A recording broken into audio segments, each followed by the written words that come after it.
Préserver des emplois dignes pour les humains à l'heure de la robotique et de l'intelligence artificielle, c'est l'appel lancé par l'Organisation internationale du travail qui vient de publier un rapport sur l'avenir du travail. Jusqu'à 2/3 des postes actuels dans le monde seront partiellement ou totalement automatisés demain. Saisir l'occasion de donner des garanties à tous les travailleurs, comme une garantie de revenus décents ou de protection sociale, c'est ce que les représentants syndicaux sont venus réclamer à Davos. Ce rapport montre ce que peuvent être les séismes occasionnés, y compris le choc potentiel d'un monde sans droit. Beaucoup de gens vivent déjà dans ces conditions. Il suffit de parler à des réfugiés, à beaucoup de gens. 200 millions de personnes étaient en grève en Inde il y a 3 semaines. Il y a des gens qui ressentent de la colère, du désespoir, et ils veulent que ça change.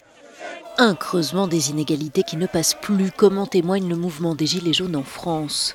Pour cette autre représentante syndicale, il faut un nouveau contrat social 4.0. Il faut que les travailleurs soient au cœur de ce projet, sinon la mondialisation ne peut pas marcher pour les travailleurs. Trop de gens sont laissés de côté. Nos sociétés sont aujourd'hui extrêmement polarisées et c'est en grande partie parce que les travailleurs ont l'impression que la mondialisation est faite pour les élites. Ils ont vu les inégalités de revenus se creuser, de nombreux salaires baisser et nous devons inverser cette tendance. Parmi les revendications mises en avant, le droit à l'apprentissage et à la formation tout au long de la vie sur un marché du travail de plus en plus mouvant.